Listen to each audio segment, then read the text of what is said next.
Hello, welcome to the Trews. We're looking at Sean Hannity now. Welcome back to Hannity. The Council on American-Islamic Relations, better known as CARE, has launched a massive letter-writing campaign calling on Israel to end its military offensive in Gaza. I don't know if petty or trivial, but Sean Hannity does look a bit like the Ken doll in the Toy Story 3 film. Now, in a press release, the pro-Muslim organization said in part, quote, the U.S. government must not remain silent about Israel's unjust and disproportionate use of force against the Palestinians in Gaza. Also, he has his name on a police badge in the corner of the screen. Hannity! Like he's got a police badge with stars above it. Because American taxpayers provide Israel with billions of dollars of aid each year, we have a right to demand that those funds not be used to take the lives of innocent civilians. Right, that sounded reasonable, didn't it? Let's see where old Hannity and his sheriff's badge in the corner of the screen go with that. Also, in the background, says the word sympathy for the terrorists, and there's pictures of people in balaclavas firing rockets. So I think it's already clear that Sean's got an angle. Now, interestingly enough, there was no mention of the terrorist group Hamas and their role in this conflict. After all, they started this conflict. Bit childish. So my question is, why is America's largest Muslim, so-called civil rights group showing sympathy to terrorists?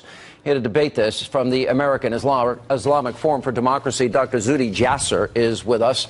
And also joining us, the executive director of the Jerusalem Fund and Palestinian Center in Washington, Youssef, Munayyer is with us. Welcome all of you. Thanks for being here. Youssef, let me ask you this. If I fire 1,600, 2,000 rockets into your neighborhood... Sean's already pointing, like as soon as he starts, if I fire... Sean, you're already being unreasonable. This isn't the normal terms and style of debate. You've entered into aggression with your very first gambit. I kidnapped 3 children in your neighborhood, students, and I killed them. What do you think the proper proportionate response is? Sean's not a solution-based guy. Sean's not in his mind got, right, we want peace.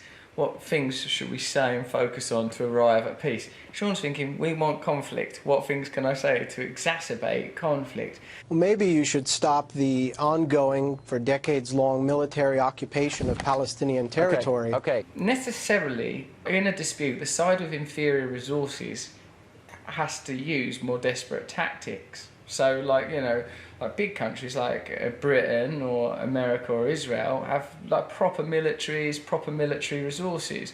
But small countries like Palestine, or God, there isn't even a Palestine now, the Gaza Strip, they don't have an army. They don't have one. So, like, if they're in any way going to try and defend themselves, it's going to be through what we would perceive or term as acts of terror. But that's just language, really. Like, if I sort of beating up someone with a variety of weaponry and they're jabbing me with a pin, it's like, the pin technique, you're an animal. That's the only thing they have in order to defend themselves. Of course, no, it's still out of order, the pin, don't, you know, it hurt and everything, but you don't remove all context except for the information that's convenient to you. Listen, we can take it back to the 1948 partition plan, and we can look at the 67 war, the 73 war. Yes, let's do that, Sean, because as you know, that's the broader context. But Sean's going to say let's not consider any of those things because he's not interested in truth. Sean Hannity, and the reason he's got this job on Fox News, is only interested in pushing a particular perspective. And you could say, but so are you, Russell. And you'd be right. And that perspective is this: peace. Now I'm asking you a question. If thousands of rockets are fired in your neighborhood, and kids in your neighborhood are kidnapped, what are you going to do? But Sean, this rocket attack that you're proposing to the people of Gaza will be a massive reduction from what they're enduring. It will be a bloody relief. Sean, if the United States...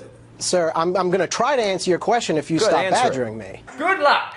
Good luck, mate, answering Sean's question. Because Sean don't want an answer to your question. Sean wants to say more stuff while jabbing his finger aggressively. You're watching the truth. If the United States was invaded by a foreign military and besieged and surrounded... Wouldn't happen. It's too good at fighting. And the food that was coming into the United States was counted by the calories so that people would be put on a diet, as the Israelis claim. And bombs were being dropped. Sir, let me finish. Let me finish. You're justifying Let me finish, and then you can... You are making a rationalization. What he's doing is you ask the question. No, he's answering it. That might seem like a rationalisation. He's giving you bits of information, Sean, in response to your question, and in my saying quite a reasonable, sanguine, and calm way. Given that I don't know if he's got, we don't know yet whether the guys there have screens where they can see Sean furiously jabbing at the space in front of his own face. But if they can, that must be antagonistic for them. You are making a rationalization for rockets and kidnapping and murder. Obviously, one of Sean's things is just to say incendiary words again. Yeah, rockets, kidnapper, murder, a little baby duckling kicked in the face. These are just things that are bad. And you expect you want to blame the victims in this case. Zudi Johnson. So the only people blaming the victim here is you. Forget everything else if you want, because that's Sean's technique, isn't it? Forget the agreement and the division of the land and when Palestine got taken away from them and the numerous wars and the encroachment of territory. All right, then, well, let's forget all of that. But what you must observe is that people that have got power have got more power than people without power. That's a really obvious thing. So they ain't got much power there in Gaza.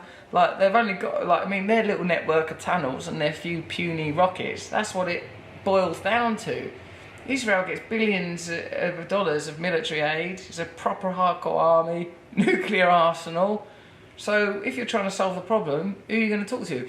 Not that it's not bad that Israel has to deal with terrorist attack. Of course it is. But what are we looking for? A solution or just a verdict on who's bad? And because that's not going to get any of us anywhere. I want to ask Youssef a question.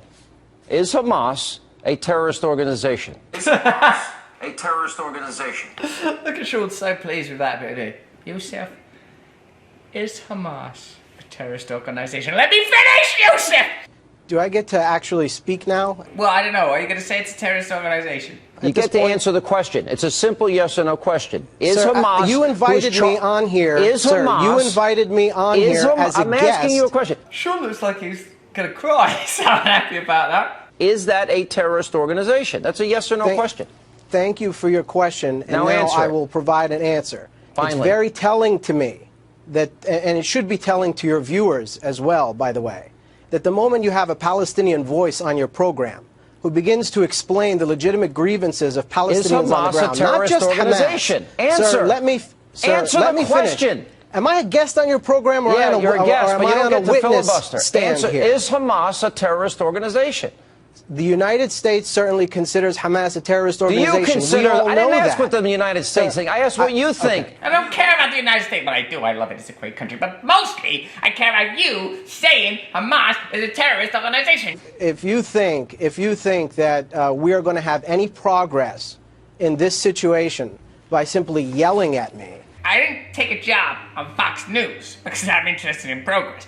I'm interested in shouting and pointing and simplifying things. That's not really going to be helpful. Nicely. Is Hamas let me ask you, sir, a question at this point. Is Hamas a terrorist organization? Yes or no? Let me ask you a question, sir. No, you don't answer a question with a question. You don't answer a question with a question. That's another one of the rules I have. Is Hamas... What part of this can't you get through your thick head? Sean, you're being rude now, mate.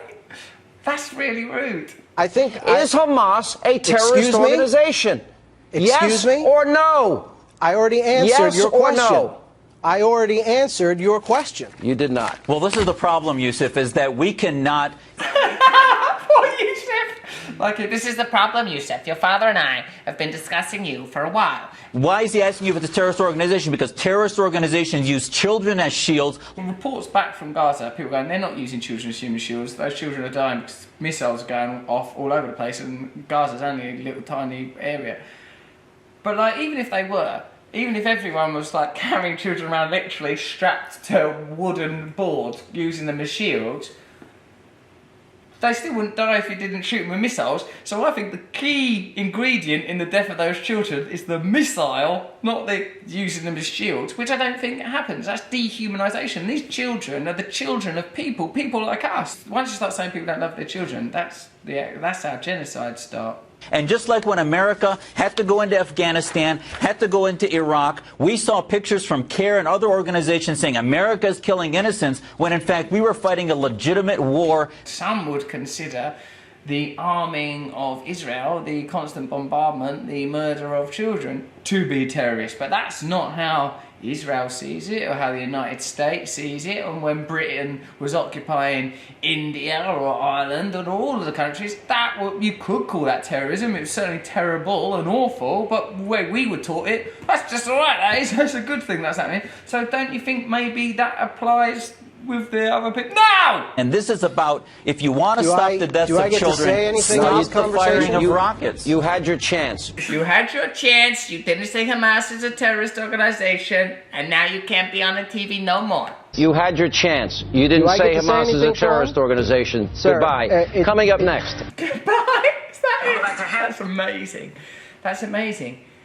Like, one of the definitions of terrorist is using intimidation to reach your goals. Who in that situation was behaving like a terrorist, using intimidation, bullying, being unreasonable? Sean Hannity. That's where the terrorism's coming from.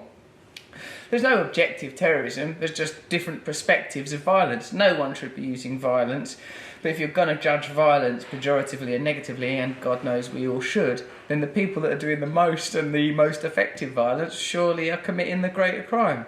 I don't know, it's a complicated issue, it's gone on for millennia, so I don't think we're going to solve it on the Trews, but there's certainly some things to think about. Thank you very much, Sean.